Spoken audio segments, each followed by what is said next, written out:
तो दोस्तों, आज मैं आप लोगों के लिए एक बहुत ही डरावनी कहानी लेकर आया हूं। ये कहानी है धर्मेंद्र साहनी नाम के बस ड्राइवर की, जिसने बिहार से चंडीगढ़ तक का लंबा सफर तय किया। लेकिन उस रात बस में जो हुआ वो कोई आम हादसा नहीं था। सुनसान हाईवे, रहस्यमयी यात्री और एक अजीब सफेद साड़ी वाली औरत। इस सफर ने उसे और उसके हेल्पर मंटू को जिंदगी का सबसे खौफनाक अनुभव दिया। तो दोस्तों, कहानी शुरू करने से पहले मुझे आपसे एक छोटी सी रिक्वेस्ट है कि अगर आप लोग मेरे चैनल पर नए हैं तो मेरे चैनल को सब्सक्राइब करें और मेरी वीडियो को लाइक करें। तो चलिए दोस्तों, बिना समय बर्बाद किए कहानी शुरू करते हैं। मेरा नाम धर्मेंद्र साहनी है और मैं पटना, बिहार का बस ड्राइवर हूं। दिसंबर 2012 की ठंडी रात थी। हमारे बस स्टेशन पर हवाई ठंड और हल्की कुहासा थी। मैंने अपनी डीलक्स बस को पटना से चंडीगढ़ के लिए तैयार किया। बस पूरी तरह भरी हुई थी। कुल 28 यात्री थे और मेरा हेल्पर मंटू भी साथ था। मंटू हमेशा मेरी मदद करता था, टिकट चेक करता, यात्रियों को बैठाता और रूट पर मेरी निगरानी रखता। मैं पिछले 15 सालों से बस चलाता हूं, लेकिन उस रात का अनुभव कुछ अलग ही था। रात का समय था और बस स्टेशन की रोशनी फीकी लग रही थी। यात्रियों ने हल्का खाना खा लिया था और कुछ गाने सुन रहे थे। एक दो लोग सोने की कोशिश कर रहे थे। मैंने आरंभ में सोचा कि बस का सफर सामान्य रहेगा, लेकिन जैसे ही बस ने हाईवे पर कदम रखा, मुझे अजीब सा महसूस होने लगा। घना कोहरा था और सड़क का किनारा पूरी तरह खाली और सुनसान दिखाई दे रहा था। सामने की हेडलाइट से भी कुछ दूरी पर सिर्फ धुंध ही धुंध दिख रही थी। मंटू पीछे बैठा यात्रियों के टिकट चेक कर रहा था। उसकी हल्की हंसी और यात्रियों की बातचीत की आवाजें भी मुझे अजीब सी खामोशी में डरावनी लगने लगी। मैंने बस की स्पीड कम की और अपने दिमाग में बार बार खुद को समझाया कि धर्मेंद्र, बस ये रात का कोहरा है, डरने की कोई बात नहीं। लेकिन दिल की धड़कन तेज हो रही थी। जैसे ही हम हाईवे पर आगे बढ़े, सड़क के किनारे कुछ अधूरी छाया जैसी चीज दिखाई देने लगी। शुरुआत में मैं सोच रहा था कि शायद ये पेड़ या सड़क के खंभे हैं, लेकिन हर बार मेरी नजर पड़ने पर यह झलक कुछ और ही लग रही थी। एक बार मुझे लगा कि सड़क के बाईं ओर कोई आदमी खड़ा है, लेकिन जैसे ही मैं उसकी ओर देखने की कोशिश करता, वो गायब हो गया। यात्री अपनी सीटों पर आराम से बैठे थे। कुछ सो रहे थे, कुछ मोबाइल में बातें कर रहे थे। मैंने मंटू को इशारा किया और धीरे से कहा, मंटू, तुमने कुछ देखा? मंटू ने हंसते हुए कहा, नहीं भाई, आप बस इतना डर क्यों रहे हैं? सड़क साफ है, बस कोहरा है बस। मैं जानता था कि मंटू डरपोक नहीं है, लेकिन उसकी आवाज में भी थोड़ा डर था। जैसे जैसे बस हाईवे पर आगे बढ़ती गई, घना कोहरा और भी ज्यादा बढ़ गया। सड़क की लाइटें कम पड़ रही थी और मुझे लगने लगा कि कहीं कोई गाड़ी हमारे पीछे नहीं है, लेकिन हर बार मुझे किसी की निगाह महसूस होती। यात्रियों ने भी धीरे धीरे अपनी सीटों पर डर का एहसास करना शुरू किया।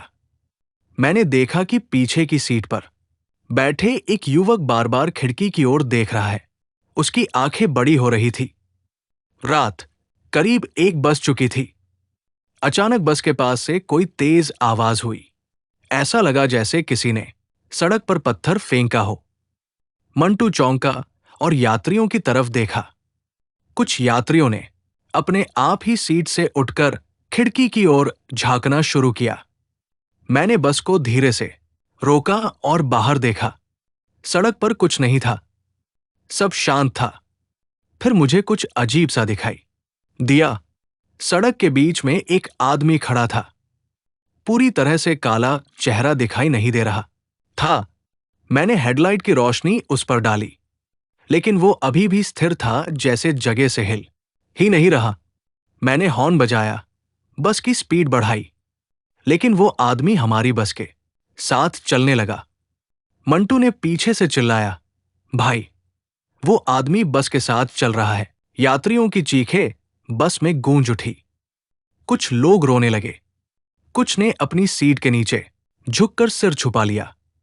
मुझे खुद पर काबू रखना पड़ा। मैंने गहरी सांस ली और बस की स्पीड बढ़ा दी, लेकिन वो आदमी अचानक गायब हो गया। बस के अंदर की हवा अचानक भारी लगने लगी। मंटू ने कहा, भाई, मुझे लगता है कि यह आदमी कोई इंसान नहीं है। ऐसा अजीब महसूस हो रहा है। ऐसा लगा जैसे कोई हमारी हर चाल देख रहा है। सफर आगे बढ़ा, लेकिन मुझे लगातार ऐसा महसूस हो रहा था कि कोई हमें देख रहा है। सड़क के दोनों ओर खामोशी थी, लेकिन हर पेड़ और झाड़ी के पीछे कुछ छिपा हुआ था। यात्रियों में भी डर बढ़ता जा रहा था। एक महिला ने रोते हुए कहा, ड्राइवर जी, क्या ये जगह सुरक्षित है? मैंने बस की स्पीड कम कर दी और कहा, सब शांत रहें। बस कुछ ही किलोमीटर और है, लेकिन कोहरा हर मिनट गहरा होता जा रहा था। एक जगह मुझे लगा कि बस के अंदर अचानक ठंडी हवा चली, मानो कोई दरवाजा खुला हो, जबकि सभी खिड़कियां बंद थी। यात्रियों ने कांपना शुरू कर दिया। मैं खुद भी डर से कांप रहा था, लेकिन कोशिश कर रहा था कि अपनी आवाज में डर ना आए। तभी अचानक बस की बाईं तरफ से एक लड़की की परछाई दिखी। बस का हॉर्न बजा। मंटू ने तेजी से रोका, और जब हमने देखा तो लड़की वहां खड़ी नहीं थी। यात्रियों ने पूछा कि कौन आया था, लेकिन कोई जवाब नहीं था। एक युवक ने कहा, ड्राइवर जी, मुझे लगा कि किसी ने हमारी सीट पर हाथ रखा। मैंने धीरे से कहा, सब शांत रहें, यह बस का कोहरा है, कोई इंसान नहीं। लेकिन मुझसे खुद पर विश्वास नहीं हो रहा था। मेरे दिमाग में लगातार सवाल उठ रहे थे कि आखिर ये सब क्या हो रहा है। उत्तर प्रदेश की सीमा पर आते ही माहौल और अजीब हो गया। सड़क पर कहीं कोई लाइट नहीं थी, सिर्फ बस की हेडलाइट से धुंध में सड़क दिखाई दे रही थी। ठंडी हवा बस के अंदर आते ही यात्रियों के चेहरे पर सन्नाटा ला रही थी। मैं गियर बदलते हुए लगातार सड़क देख रहा था, लेकिन दिल की धड़कन तेज हो रही थी। अचानक एक बुजुर्ग यात्री मेरी सीट के पास आया। उसने धीमी आवाज में कहा, बेटा, बस मत रोको, किसी की बात मत सुनना। मैंने हल्के अंदाज में हंसते हुए कहा, ठीक है अंकल, डरने की कोई बात नहीं। लेकिन उसकी आंखों में एक अजीब सी घबराहट थी, मानो उसने कुछ देखा था जो मैं नहीं देख सकता। वो पीछे जाकर चुपचाप अपनी सीट पर बैठ गया। बस का पर्दा उसके चेहरे पर थोड़ा झुक रहा था। बस में बैठा हर यात्री धीरे धीरे एक दूसरे की ओर देख रहा था। कुछ लोग खिड़की की तरफ, कुछ पीछे की सीट की तरफ। मंटू भी पीछे से बस में झांकते हुए बार बार मुझे इशारा कर रहा था कि ध्यान रखूं। मैंने खुद को शांत रखने की कोशिश की। मैंने बस की स्पीड थोड़ा बढ़ाई और रास्ते पर ध्यान दिया। हाईवे पर बढ़ते हुए मुझे महसूस हुआ कि रास्ते के किनारे कुछ छाया बार बार दिखाई दे रही है। शुरुआत में मैंने सोचा कि ये पेड़ या झाड़ियों की छाया है, लेकिन जब भी मैं उन्हें सीधे देखने की कोशिश करता, वो गायब हो जाती। एक पल ऐसा आया जब मुझे लगा कि बस के बाईं तरफ कोई आदमी खड़ा है, लेकिन जैसे ही मैंने हॉर्न बजाया और रोशनी डाली, वहां कुछ नहीं था। यात्रियों में धीरे धीरे डर का माहौल बनने लगा। एक महिला ने अपनी सीट पर हाथ जोड़ते हुए कहा, ड्राइवर जी, क्या ये सड़क सुरक्षित है? मैंने मुस्कुराते हुए कहा, सब शांत रहें, बस कुछ ही किलोमीटर और है। लेकिन मेरी आवाज में खुद डर छुपा हुआ था। जैसे ही बस ने एक मोड़ लिया, मुझे अचानक लगता कि कोई पीछे बैठा मेरे नाम पुकार रहा है। मैंने पीछे झांका, लेकिन कोई नहीं था। मंटू भी पीछे देख रहा था। उसकी आंखें बड़ी हो गई थी। वो धीरे से बोला, भाई, मुझे ऐसा लग रहा है जैसे कोई हमारे पीछे चल रहा है। मैंने बस की स्पीड बढ़ाई, लेकिन वही अजीब सी घबराहट बनी रही। रात की ठंडी हवा और कोहरे के बीच बस में बैठा हर व्यक्ति डर का एहसास करने लगा। एक युवक बार बार खिड़की की तरफ देख रहा था। उसकी सांसें तेज हो रही थी। मैंने उसे देखा और कहा, भाई आप शांत रहें, बस अभी कुछ नहीं हुआ। लेकिन मुझे खुद भी विश्वास नहीं हो रहा था। थोड़ी दूर आगे बढ़ने पर बस के किनारे अचानक कुछ हलचल हुई। ऐसा लगा जैसे कोई व्यक्ति सड़क पर चल रहा हो। मैंने हॉर्न बजाया लेकिन कोई आवाज नहीं आई। मंटू ने पीछे से चिल्लाया, भाई वो कोई इंसान नहीं है, ऐसा लग रहा है जैसे बस के साथ खेल रहा हो। यात्रियों ने भी डर का एहसास करना शुरू कर दिया। किसी ने जोर जोर से कहा, ड्राइवर जी, लगता है कोई हमारी हर चाल देख रहा है। मैं खुद भी हिलने लगा, लेकिन चेहरे पर मुस्कान बनाए रखा।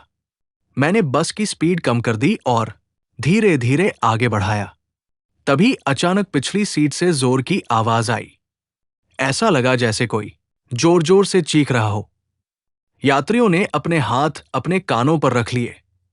एक महिला ने रोते हुए कहा, ड्राइवर जी, हमें यहां क्यों लाया? मैंने बस की स्पीड बढ़ाई ताकि जल्द से जल्द इस सुनसान हाईवे से बाहर निकल सकूं। जैसे ही हम एक सीधी सड़क पर पहुंचे, मुझे लगा कि किसी ने बस के अंदर से ठंडी हवा फेंकी है। मंटू भी कांप रहा था।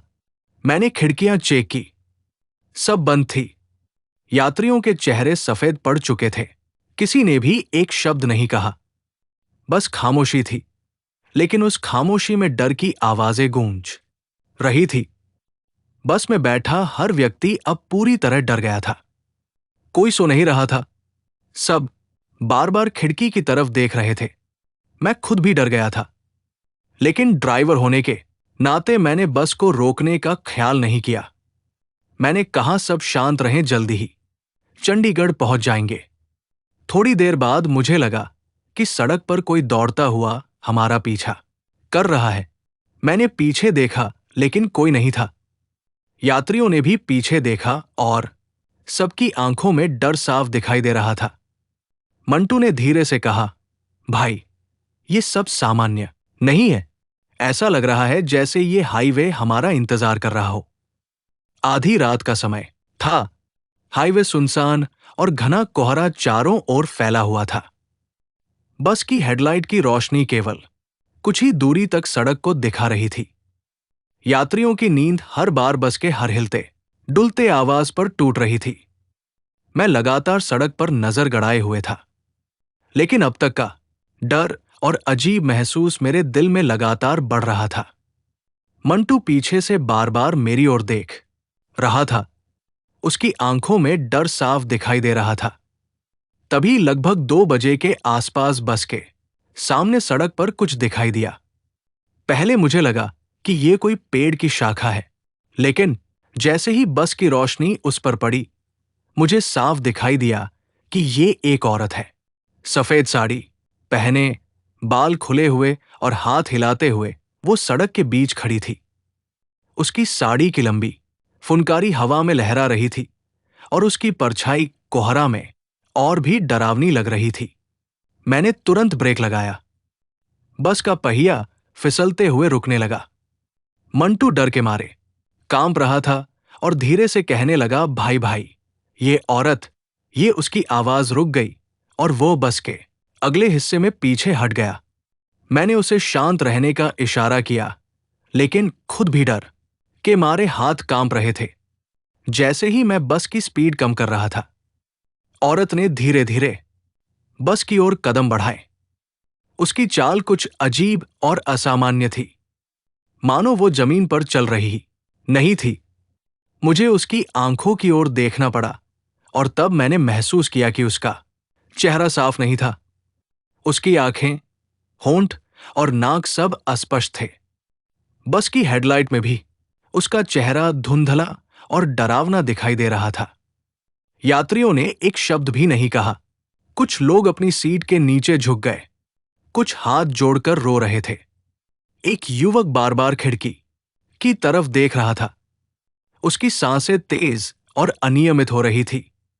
एक महिला ने धीरे से कहा, ड्राइवर जी, क्या ये सच में कोई इंसान है? मैंने हल्का सा सिर हिलाया, लेकिन खुद भी जवाब नहीं दे सका। मंटू ने फिर कहा, भाई, हमें इसे छोड़ देना चाहिए, ये कोई इंसान नहीं है। मैंने गहरी सांस ली और बस की स्पीड बढ़ा दी। जैसे ही मैंने एक्सीलरेटर दबाया, वो औरत सड़क के किनारे गायब हो गई। ऐसा लगा जैसे उसे कोई अदृश्य ताकत उठा ले गई हो। यात्रियों की चीखें और भय अब और गहरा हो गया। कोई भी अपनी सीट से हिल नहीं रहा था, लेकिन सभी की आंखों में डर साफ दिखाई दे रहा था। हम बस में कुछ ही किलोमीटर आगे बढ़े थे कि मुझे लगा जैसे बस के अंदर किसी ने धीरे से सर पर हाथ रखा हो। मैंने पीछे झांका, लेकिन कोई नहीं था। मंटू ने भी पीछे देखा और उसके हाथ और हंट कांप रहे थे। उसने धीरे से कहा, भाई, कोई हमारे साथ खेल रहा है। मुझे लगता है कि वह औरत बस के अंदर भी है। मैंने उसे शांत करने की कोशिश की, लेकिन खुद भी ये सोचकर डर गया कि शायद हम किसी रहस्यमयी ताकत के दायरे में फंस गए हैं। सड़क के दोनों ओर पेड़ और झाड़ियों की छाया अब और भी डरावनी लग रही थी। कभी कभी मुझे लगता जैसे कोई पेड़ हमारी ओर हाथ बढ़ा रहा है। यात्रियों का डर अब असहनीय हो गया था। एक महिला बार बार अपनी सीट पर सिर छुपा रही थी और धीरे धीरे रो रही थी। एक बूढ़े यात्री ने धीरे से कहा, बेटा, ये रास्ता अच्छा नहीं है, जल्दी बाहर निकलो। मैंने बस की स्पीड बढ़ा दी, लेकिन सड़क का कोहरा और भी घना हो गया। जैसे ही हम एक मोड़ पर पहुंचे, मुझे लगा कि बस की पिछली सीट पर कोई बैठा है। मैंने पीछे झांका, लेकिन वहां खाली सीट थी।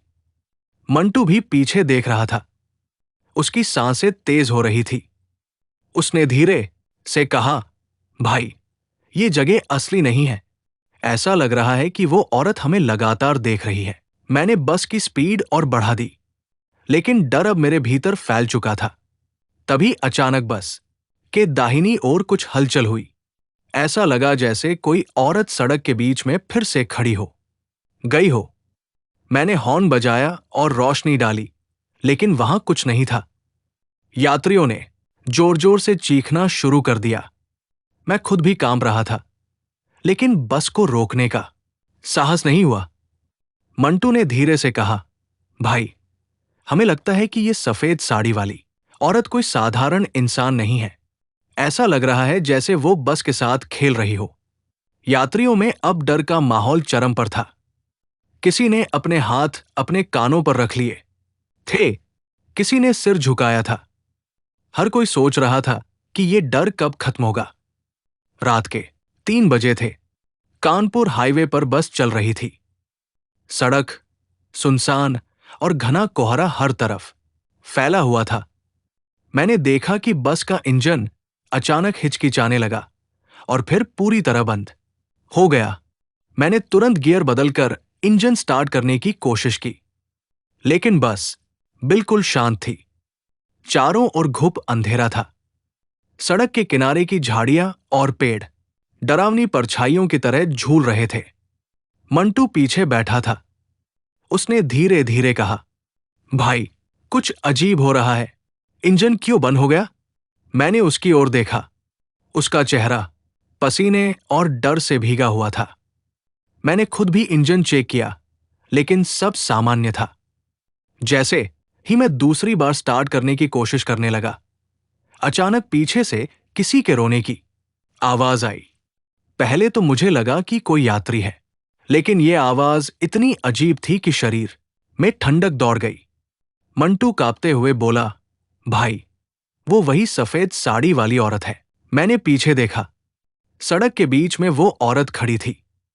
उसकी आंखें लाल थी और होठों से खून टपक रहा था।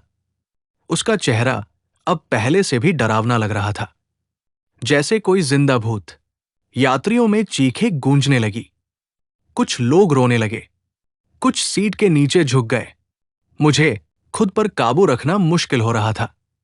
मैंने मंटू से कहा, बस शांत रहो, हम जल्दी बस स्टार्ट करेंगे। लेकिन जैसे ही मैंने इंजन स्टार्ट करने की कोशिश की, औरत ने धीरे धीरे हाथ बढ़ाया और बस की ओर इशारा किया।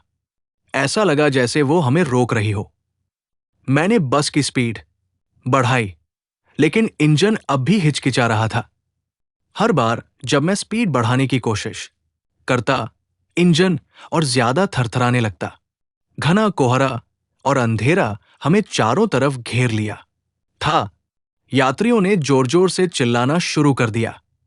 एक महिला रोते हुए कह रही थी, ड्राइवर जी, इसे मत देखो, बस मत देखो। मंटू भी पूरी तरह डर के मारे कांप रहा था। उसने धीरे से कहा, भाई, ये कोई साधारण औरत नहीं है, देखो उसकी आंखें खून, ये हमारे साथ खेल रही है। मैंने ध्यान केंद्रित किया और बस के अंदर की रोशनी चालू कर दी। बस की अंदर की बत्तियां रोशनी फैला रही थी, लेकिन सफेद साड़ी वाली औरत अब भी सड़क पर खड़ी थी। उसकी लाल आंखें हमें घूर रही थी। तभी मैंने महसूस किया कि सड़क के किनारे पेड़ हिल रहे थे। ऐसा लग रहा था जैसे कोई अदृश्य ताकत हमारी हर चाल देख रही हो। यात्रियों ने अपने हाथ अपने कानों पर रख लिए थे। मंटू लगातार कह रहा था, भाई, इसे छोड़ दो, इसे देखना ठीक नहीं है। लेकिन मैं जानता था कि बस को ऐसे सुनसान हाईवे पर छोड़ना खतरनाक हो सकता है। जैसे ही मैं बस की स्पीड बढ़ाने की कोशिश कर रहा था, अचानक पीछे से जोर की आवाज आई। ऐसा लगा जैसे कोई हमारी बस पर झपट्टा मारने वाला हो। यात्रियों ने जोर से चीखें मारी। एक युवक बार बार खिड़की की तरफ देख रहा था। उसकी आंखें डर से फैल गई थी। महिला यात्रियों के रोते हुए हाथ जोड़ रही थी। मंटू ने धीरे धीरे कहा, भाई, ये औरत हमारी रफ्तार पर नियंत्रण रख रही है। हर बार जब हम तेज होने की कोशिश करते हैं, कुछ ना कुछ रोक देता है। मैंने बस की स्पीड धीरे धीरे बढ़ाई, लेकिन सड़क पर अजीब हलचलें और आवाजें लगातार सुनाई दे रही थी। मुझे ऐसा लग रहा था कि रास्ते के पेड़, झाड़ियां और सड़क का कोहरा सब हमारी ओर हाथ बढ़ा रहे हैं। यात्रियों का डर अब चरम पर था। कुछ लोग अपने सिर झुकाकर रो रहे थे, कुछ बस की सीट पर कांप रहे थे। मंटू ने मेरे कंधे पर हाथ रखा और कहने लगा, भाई, ये रात, ये हाईवे, ये औरत कुछ भी सामान्य नहीं है। हम जिंदा नहीं बचेंगे अगर उसकी बात अधूरी रह गई। तभी अचानक सफेद साड़ी वाली औरत सड़क के बीच से गायब हो गई। ऐसा लगा जैसे हवा में विलीन हो गई हो। यात्रियों ने राहत की सांस ली, लेकिन बस के अंदर की खामोशी अब और डरावनी लग रही थी। अचानक बस का इंजन फिर से हिचकिचाने लगा, जैसे कोई अदृश्य ताकत उसे फिर से रोक रही हो। मैंने गहरी सांस ली और कहा, सब शांत रहो, बस जल्द ही शुरू हो जाएगी। मंटू अब पूरी तरह डर के मारे कांप रहा था। उसने धीरे से कहा, भाई, हमें लगता है कि ये बस की हेडलाइट की रोशनी केवल कुछ ही दूरी तक रास्ता दिखा रही थी। यात्रियों का मन अब पूरी तरह भय में डूब चुका था। उनकी सांसें तेज और अनियमित हो रही थी। मंटू पीछे पूरी तरह कांप रहा था और बार बार मेरे कंधे को पकड़ता, जैसे किसी अदृश्य ताकत से सुरक्षा मांग रहा हो। मैंने बस की स्पीड बढ़ाई, लेकिन कुछ ही दूरी तय करने पर अचानक सड़क के बीच में सफेद साड़ी वाली औरत दिखाई दी। उसकी चाल धीमी और असामान्य थी, मानो जमीन पर चल रही ही नहीं थी। उसकी आंखें अब पहले से भी अधिक लाल थी और होठों से खून टपक रहा था। यात्रियों ने डर के मारे जोर जोर से चीखें मारी। कुछ लोग सीट के नीचे झुक गए, कुछ ने हाथ जोड़ लिए।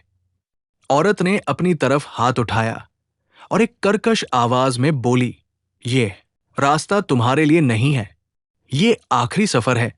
उसकी आवाज इतना गूंज रही थी कि बस के भीतर बैठे सभी यात्रियों के कानों में जिसे कोई सजा दे रही हो। मैं खुद भी कांप उठा। मंटू के हाथ अब भी मेरे कंधे पर थे और उसकी सांसें इतनी तेज थी कि मैं महसूस कर सकता था कि वो डर के मारे बेहाल हो रहा था। जैसे ही उसने ये शब्द कहे, वो अचानक गायब हो गई। सड़क पर कुछ भी नहीं था, केवल घना कोहरा और सुनसान हाईवे था। यात्रियों ने अपनी सीटों पर सिर झुकाया और चुपचाप बैठ गए। मैंने गहरी सांस ली और तुरंत इंजन चालू करने की कोशिश की जो पहले बंद हो गया था। इंजन एकदम से स्टार्ट हो गया और मैं बस की स्पीड बढ़ाने लगा।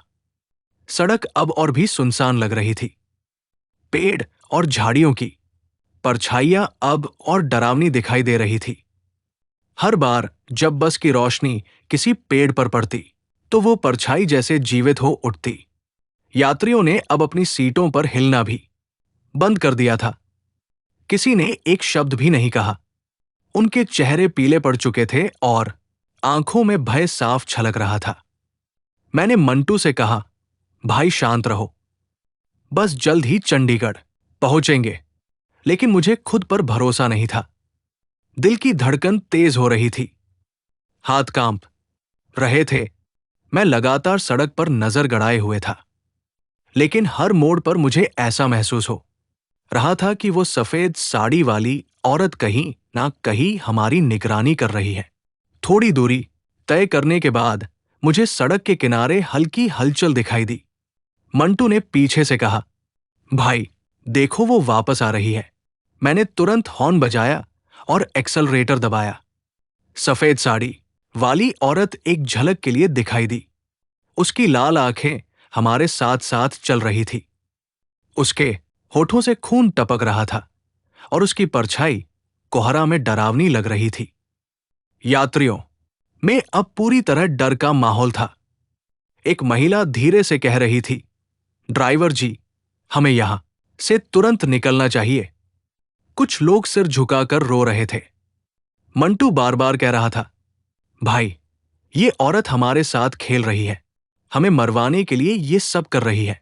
मैंने बस की स्पीड और बढ़ा दी, लेकिन डर का एहसास अब मेरे भीतर भी गहराता जा रहा था। जैसे ही बस ने एक सीधी सड़क पर कदम रखा, मुझे लगा कि औरत हमारी बस के साथ साथ दौड़ रही है। मैंने पीछे देखा, लेकिन सड़क खाली थी। फिर मुझे लगा कि बस के पीछे कोई हल्की हवा के झोंके की तरह चल रहा है। यात्रियों ने अपनी सीटों पर कांपते हुए सिर झुकाया।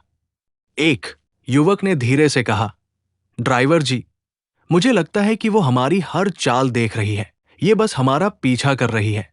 मैंने ध्यान केंद्रित किया और बस की स्पीड बढ़ा दी। सड़क के दोनों ओर पेड़ और झाड़ियां अब और अधिक डरावनी लग रही थी। घना कोहरा, अंधेरा और सफेद साड़ी वाली औरत की परछाई सब मिलकर हमारे दिलों में खौफ पैदा कर रहे थे। यात्रियों ने अब अपनी आंखें बंद कर ली थी। कुछ धीरे धीरे अपने सिर को झुकाकर रो रहे थे।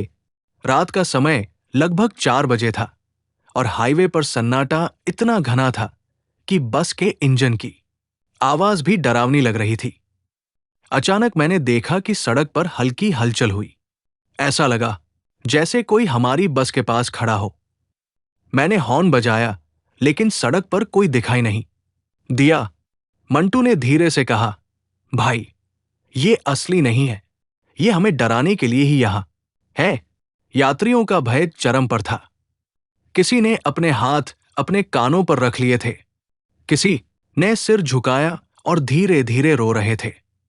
मंटू लगातार कह रहा था कि ये सफेद साड़ी वाली औरत कोई साधारण इंसान नहीं है। मैं भी जानता था कि ये केवल डर की शुरुआत नहीं थी, ये हमारे लिए असली चेतावनी थी। जैसे ही हमने हाईवे पर कुछ किलोमीटर और तय किए, मुझे लगा कि सड़क के किनारे पर सफेद साड़ी वाली औरत फिर से दिखाई दे रही है। लेकिन जैसे ही मैंने बस की स्पीड बढ़ाई, वो अचानक गायब हो गई। यात्रियों ने एक दूसरे की तरफ देखा। उनके चेहरे पीले पड़ चुके थे। किसी ने एक शब्द भी नहीं कहा। बस में केवल घुप अंधेरा, घना कोहरा और डर का माहौल था। सुबह तक कोई यात्री कुछ नहीं बोला। सब चुपचाप अपनी सीटों पर बैठे रहे। कभी कभी कोई हल्की सी हिचकिचाहट या कांपना बस के अंदर सुनाई देता। मैंने खुद को शांत रखने की कोशिश की, लेकिन मुझे ये एहसास था कि उस सफेद साड़ी वाली औरत ने हमें चेतावनी दे दी थी। रास्ता हमारे लिए नहीं था, ये आखिरी सफर हो सकता था। सुबह की पहली धूप में चंडीगढ़ का सन्नाटा और ठंडक मुझे अजीब सी राहत और डर दोनों महसूस करा रही थी। मैं बस को बस स्टैंड पर लेकर आया, इंजन बंद किया और सभी यात्री उतरने लगे। शुरुआत में सबने थके और डर से बेजान चेहरे दिखाई। कोई शब्द नहीं बोल रहा था, बस खामोशी का माहौल था। यात्रियों के चेहरों पर पीला रंग और डर की झलक साफ दिखाई दे रही थी। जैसे ही यात्रियों की गिनती करने लगा, मुझे पता चला कि 28 टिकटों में से केवल 27 यात्री ही उतरे थे। एक बुजुर्ग यात्री जिसने रास्ते में मुझे पहले ही चेतावनी दी थी, बेटा बस मत रोको, किसी की बात मत सुनना, वो पूरी तरह गायब था। उसकी सीट खाली थी, ना उसका सामान था, ना कोई और निशान, जैसे वो बस से कभी उतरा ही नहीं। यात्रियों ने भी इस पर ध्यान नहीं दिया। वे बस थकावट और डर के मारे अपनी मंजिल की ओर भाग रहे थे। मैं खड़ा रहा और बस के चारों ओर देखा। हवा ठंडी थी और घना कोहरा अब भी कुछ दूरी तक सड़क के किनारे जमी हुई धुंध में दिखाई दे रहा था। मुझे उस बुजुर्ग की याद आई, उसकी आंखों की घबराहट और उस रात की चेतावनी। मुझे समझ नहीं आ रहा था कि वो अचानक कैसे गायब हो गया। क्या ये कोई चमत्कार था या कोई अदृश्य ताकत जिसने उसे उठाकर ले लिया? मंटू अब भी बस के पीछे खड़ा कांप रहा था। उसने धीरे से कहा, भाई वो आदमी कहाँ गया? ये तो नामुमकिन है, मैंने उसे बस में देखा था। मैं सिर हिलाया, कुछ बोल नहीं पाया। उस रात का डर और रहस्य अब भी मेरे दिल में घर कर चुका था। सफेद साड़ी वाली औरत की लाल आंखें, खून से सने होठ और अचानक होने वाली अजीब घटनाएं, सब कुछ मेरे दिमाग में घूम रहा था। जैसे ही मैंने बस की तरफ आखिरी नजर डाली, मुझे एहसास हुआ कि यह सफर केवल एक यात्रा नहीं थी, ये एक परीक्षा थी डर और साहस की। उस रात से मैं पटना चंडीगढ़ हाईवे पर बस चलाना बंद कर दिया। मुझे अब यह सुनिश्चित हो चुका था कि कुछ रास्ते इंसानों के लिए नहीं बने होते, और शायद यही वो आखिरी ट्रिप थी जिसका बुजुर्ग यात्री ने पहले ही इशारा किया था। सड़क की यादें, रात की घटनाएं और सफेद साड़ी वाली औरत की परछाई मेरे दिमाग में बार बार घूम रही थी। यात्रियों ने जो कुछ अनुभव किया वो किसी साधारण डर से कहीं ज्यादा था। कुछ तो ऐसा था जिसे शब्दों में बयां करना मुश्किल था। मैंने मंटू से कहा, भाई कभी भी उस हाईवे पर अकेले बस मत चलाना। उसने सिर हिलाया, लेकिन उसके चेहरे पर अब भी डर और हैरानी साफ दिख रही थी। उस रात का पूरा सफर मेरे जीवन का सबसे खौफनाक अनुभव बन गया। घना कोहरा, सुनसान सड़क, अचानक रुकता इंजन, सफेद साड़ी वाली औरत की लाल आंखें और खून, ये सब मुझे लगातार याद दिला रहे थे कि डर सिर्फ कल्पना नहीं होता, कभी कभी डर वास्तविक होता है और वो आपको सीधे अपनी दुनिया में खींच लेता है। मैंने बस का दरवाजा बंद किया और आसपास की सड़क देखी। कहीं भी उस बुजुर्ग का कोई निशान नहीं था, ना उसका बैग, ना कोई सामान। ऐसा लग रहा था कि वो हवा में विलीन हो गया हो। यात्रियों ने भी इस पर ध्यान नहीं दिया, वे केवल अपनी मंजिल की ओर बढ़ रहे थे। मैं खड़ा रहा और बस के अंदर से बाहर झांकता रहा, लेकिन कुछ भी दिखाई नहीं दिया। उस दिन के बाद मुझे हाईवे की रात की घटनाएं बार बार याद आती है। मंटू भी अब उस हाईवे पर बस नहीं चलाता। यात्रियों की चुप्पी, उनके पीले चेहरे और उनकी डर भरी आंखें अब भी मेरी यादों में ताजा है। मैं जानता था कि उस रात का खौफ और रहस्य कभी पूरी तरह समाप्त नहीं